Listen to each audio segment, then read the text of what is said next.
Bem-vindos ao Grupo Marcos. Estamos no programa Nova Geração 213, Cultivar o que tem valor.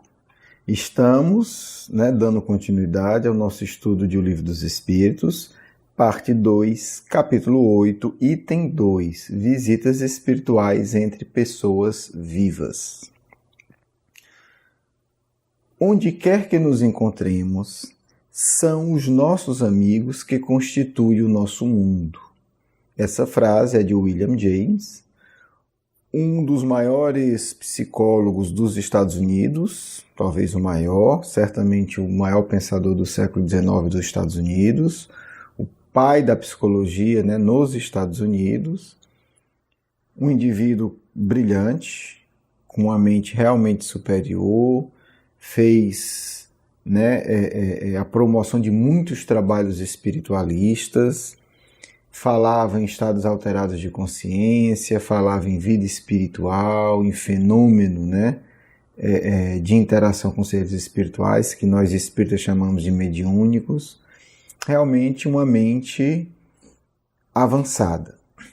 Essa frase dele é muito bonita, ela nos mostra grandes verdades, E acho que tem muito a ver com as questões que nós vamos estudar hoje no Livro dos Espíritos.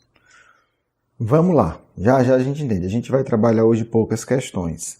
A questão 413, Kardec indaga o seguinte, é uma questão mais, eu diria, mais introdutória. Kardec pergunta o seguinte: no princípio da emancipação da alma, quer dizer, ele está continuando a discussão, A gente estudou bastante a questão do sonho e dos sonhos.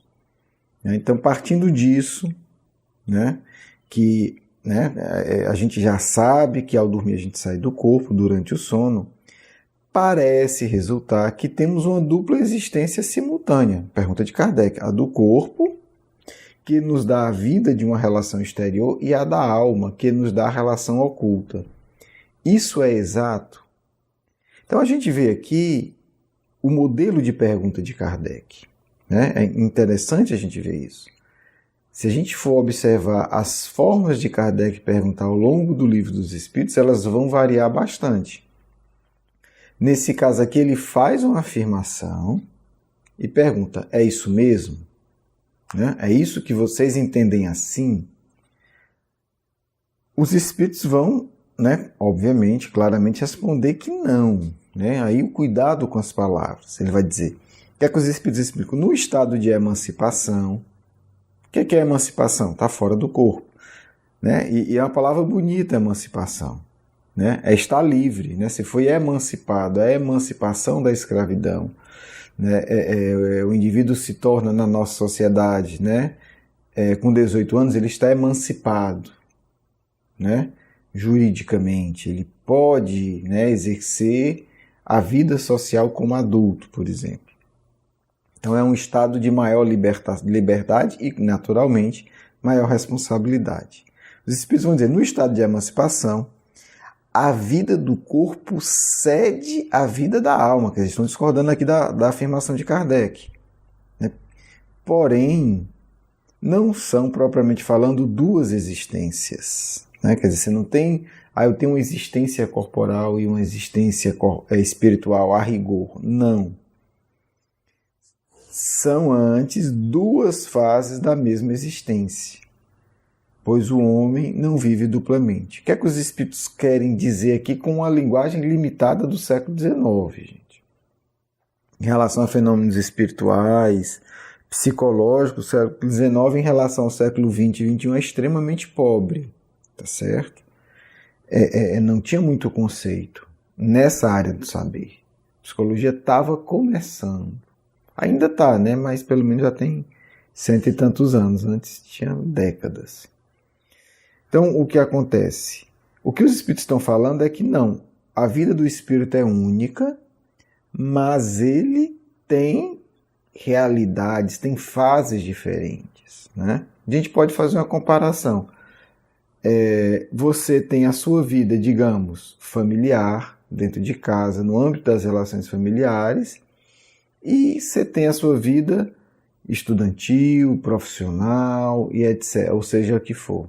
Resultado, são fases, são aspectos, você não é duas pessoas, mas são fases, são meios diferentes, são experiências diferentes, são ambientes diferentes, mas a sua vida é única.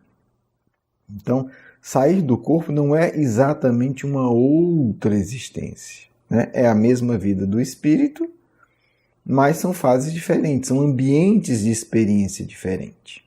Só para esclarecer, a questão que mais me interessa é a 414. Vamos lá.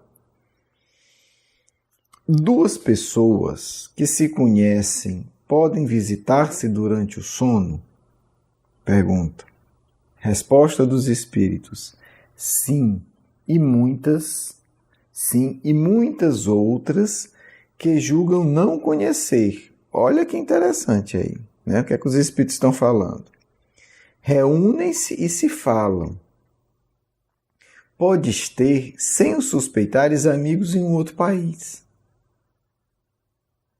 O fato de ir ver durante o sono amigos, parentes, conhecidos, pessoas que podem vos ser úteis é tão frequente, é tão comum, tão corriqueiro, que vós mesmos o fazeis quase todas as noites. Olha que interessante. Então, todos nós nos encontramos com pessoas que nós conhecemos, mas também com a multidão que, quando encarnado, nós não sabemos, nós desconhecemos. Né? Nós podemos sair do corpo e nos reunir com um grupo, né? De repente tem um na China, e aí estou eu lá do Brasil, tem gente dos Estados Unidos, tem gente da Europa, e a gente está se reunindo na China, com pessoas também na China. E ali nós estamos, né, de acordo com os nossos interesses, discutindo, aprendendo, debatendo, planejando ações e realizando. Isso é muito bonito porque isso expande a vida. Né? E aí eu volto para a frase inicial. Onde quer que nos encontremos, são os nossos, quer dizer, qualquer lugar que a gente esteja, são os nossos amigos que constituem o nosso mundo. Essa é a verdade. São os espíritos afins que vão constituir, que vão construir, que vão ser o nosso mundo. E uma outra coisa, né? Também nós vamos ver pessoas que nos podem ser úteis. A gente está com uma dificuldade emocional, a gente quer aprender uma coisa, e aí a gente vai com os nossos anjos, guardiões e amigos buscar pessoas que possam nos orientar, que possam nos ajudar, que possam nos esclarecer. O que é importante a gente ver nisso? Nós nunca estamos sós. É muito melhor você estar socialmente sozinho e você desenvolver um conjunto de relações extremamente saudáveis fora do corpo, porque você vai estar construindo um conjunto de relações eternos, duradouros, saudáveis, verdadeiramente preenchedores emocionalmente, do que você estar em grupinhos aí inferiores, com a vida totalmente destrambelhada e se submeter a dinâmicas doentias por medo de ficar só. E obviamente vai se sentir mais só. Então, é isso que o Espiritismo vem trazer, é uma nova compreensão da nossa vida. E aí Kardec, sempre muito pé no chão, muito prático, muito lúcido, vai para 415. Que é a questão que a gente vai concluir nossas reflexões. Olha o que Kardec pergunta.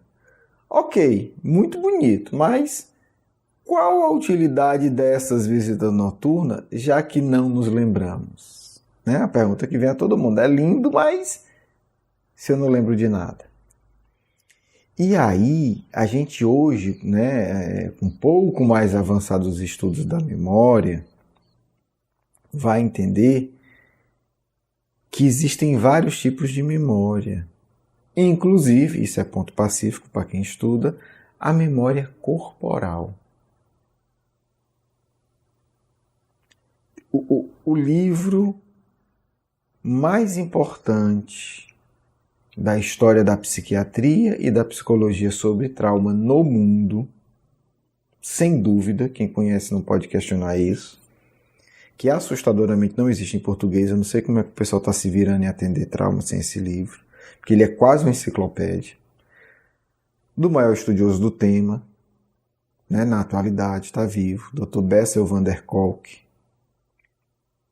que há décadas é considerado o maior estudioso do mundo no assunto trauma.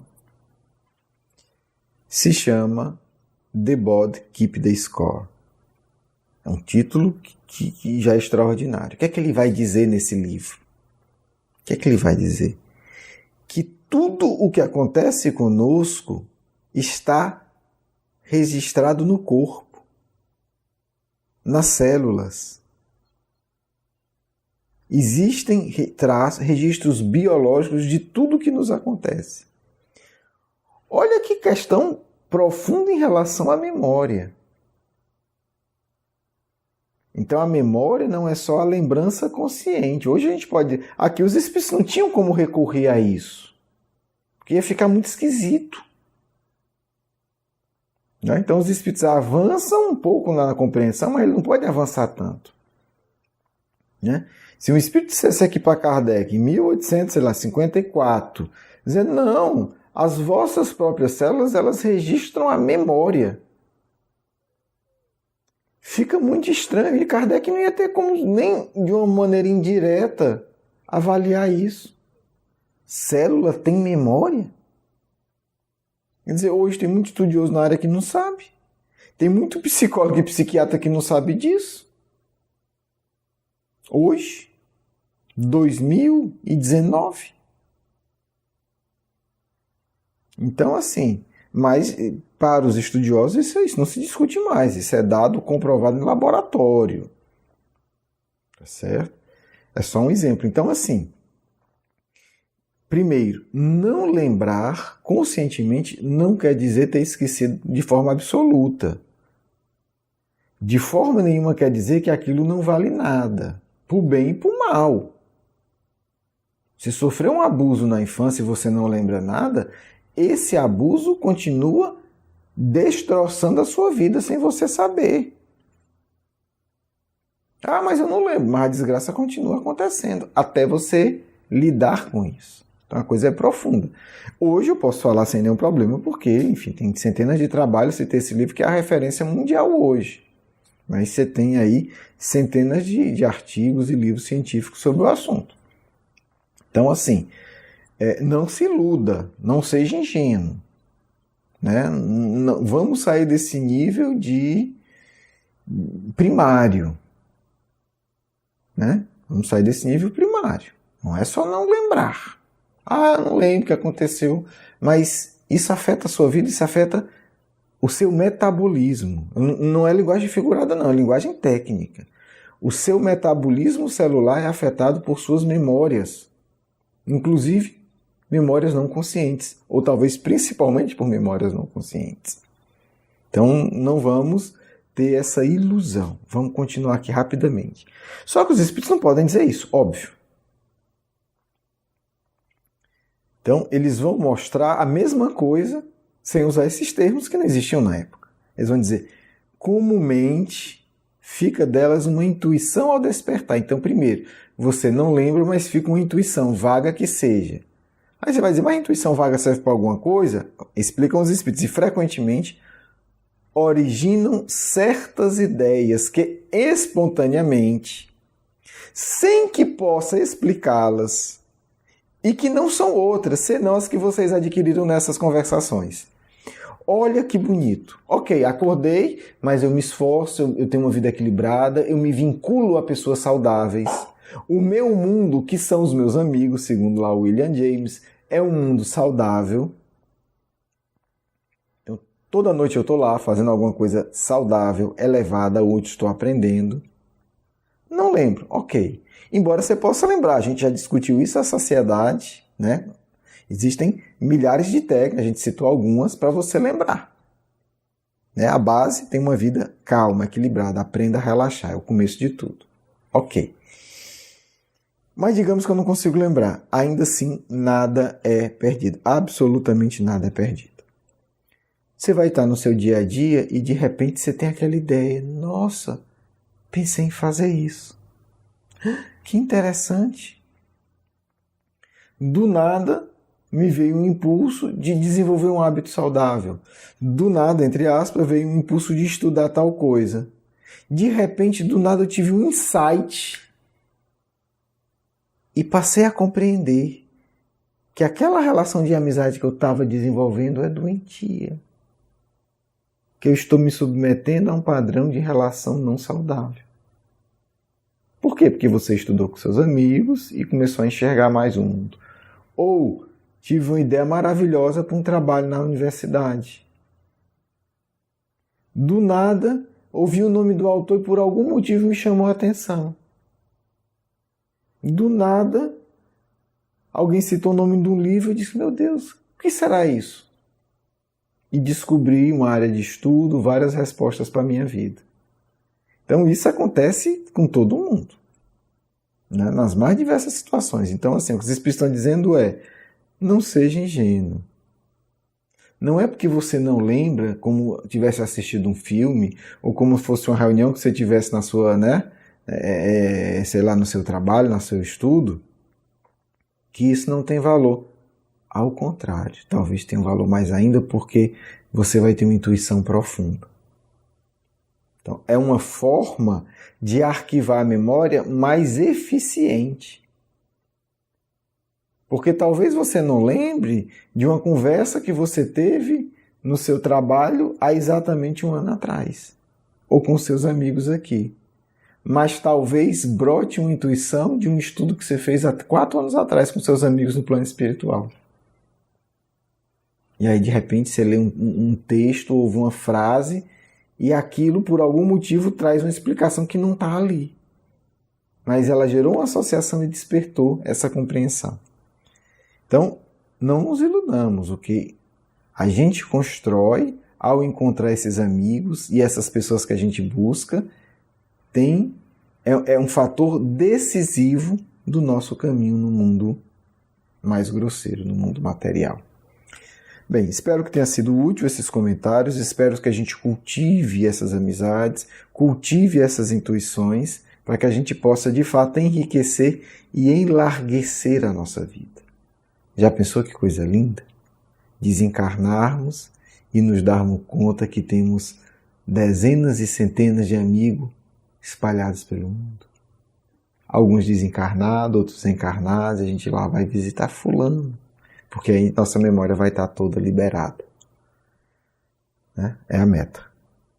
Espero que vocês tenham gostado, espero que o Espiritismo contribua para a gente ver a grandeza e a beleza das nossas vidas hoje. Quantas coisas maravilhosas podemos conquistar hoje, inclusive dormindo, né? Um grande abraço, um grande beijo no coração. Vamos à nossa segunda parte.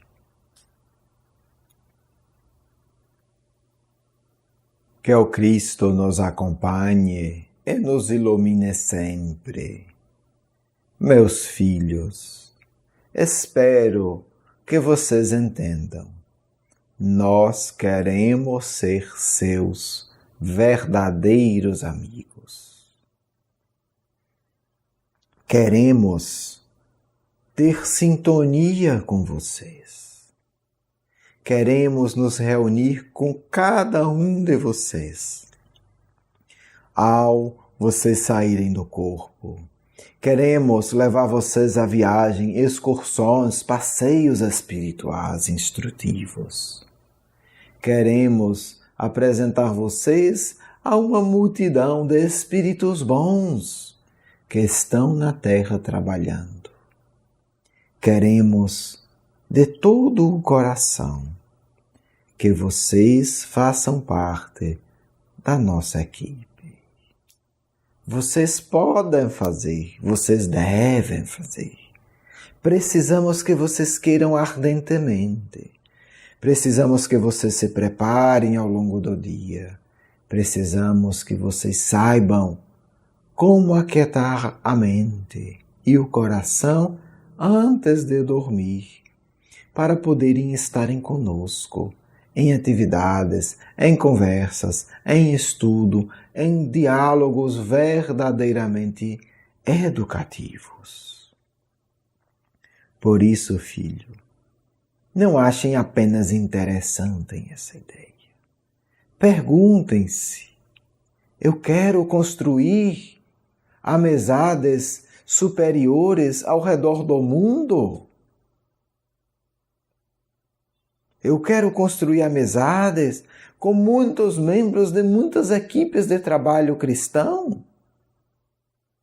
Eu quero ter uma imensa e bela rede de amizades no mundo espiritual?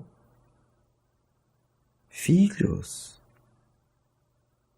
se vocês quiserem, vocês terão. Porque o Cristo quer a fraternidade entre todos os povos. Hoje trabalhamos também nisso. Como vocês acham que o Brasil se torna a pátria do Evangelho? Senão por meio dos corações dos brasileiros. Senão por meio de uma fraternidade que começa no coração e é ampliada no mundo espiritual. O Brasil terá que estar preparado para acolher milhões de pessoas vindas de várias partes do mundo. Como vai se preparar? Apenas com um simples e estúpido plano de governo? Isto é tolice. Precisa de uma base muito mais profunda. Que base é essa? É o vínculo espiritual. É o brasileiro olhar para um chinês, para venezuelano, para norte-americano necessitado e sentir empatia, sentir carinho. Não é atitude boba, acolhe ou não acolhe. Isso é de uma estupidez inaceitável. É uma discussão que não pode existir. Porque tem que haver antes um vínculo espiritual profundo. Ao ponto de a mãe brasileira olhar para a mãe estrangeira necessitada e dizer: eu vou dedicar o meu fim de semana a ajudar essa mãe. Não é negócio de governo. É coisa de coração. Enquanto o povo brasileiro não tiver isso, não vai ser capaz de nada. Vai ficar com discussões superficiais. Mas quando o brasileiro amar, vai dizer: eu, representante de pátria do Evangelho, vou tirar uma semana de férias de meu trabalho para dedicar-me a construir uma proposta de acolhimento. E desde então vou dedicar um dia de meu fim de semana a construir isso. Muito diferente. Não é ficar botando culpa em governo, em fulano, não. Aprendamos a ser cristãos com o Cristo. Quando quiseram envolver o Cristo em discussões superficiais administrativas, o que ele disse? Não é o meu negócio. Não desprezo, mas não vim fazer isso no mundo. Porque a base de tudo é o coração que leva à ação sincera. Então, o povo brasileiro precisa aprender a amar-se e a aprender a amar os outros povos. Até lá, não teremos solução. Até lá, não teremos esperança verdadeira. Por isso, espírita, cristão em geral, precisa aprender a vincular o coração a ter amigo em todas as nações. Eu tenho amigo em todas as nações e estimulo a todos da minha equipe a desenvolver amizade com o espírito de todas as coletividades espirituais. Porque senão, como faremos bom trabalho em Pátria do Evangelho, se o nosso coração não está vinculado a todos os grupos espirituais da Terra? Estaremos falindo em nossa missão. Por quê? Porque o Cristo ama a todos os povos. Como seremos pátria representadora do Cristo se não aprendermos a amar todos os povos? É muito simples, é muito óbvio isso. Ou vocês ainda são estúpidos o suficiente para pensarem, não, vamos construir aqui um pequeno paraíso, vamos fechar tudo e vamos ser felizes egoisticamente em nome do Cristo? Pelo amor de Deus, não é possível continuar assim. Vocês, muitos, fizeram isso em Idade Média. Porque tinham feito já em impérios antigos. Vamos vincular nosso coração a todos os povos. Não podemos ter inimigos. É natural. Podemos ser mais próximos de um povo ou de outro, mas com a obrigação moral de não ser inimigo de ninguém. Portanto, filhos, se vocês querem saber o que é a política externa do Cristo, leiam essas questões com muita atenção. Esta é a prática de política internacional do Evangelho. Amar a todos e ter amigos em todos os cantos de maneira real e objetiva. Reuniões, estudos, compartilhamento de experiências. Porque assim vocês de fato estarão se preparando para ser a base da pátria do Evangelho. Que todos fiquem em paz do amigo espiritual de sempre. Quero agradecer o seu carinho, a sua atenção e para conhecer mais do nosso curso Educação Espírita, um convite à juventude, do nosso programa Nova Geração e os nossos livros, por favor visite o nosso blog grupomarcos.com.br. Você é muito bem-vindo. Um grande abraço.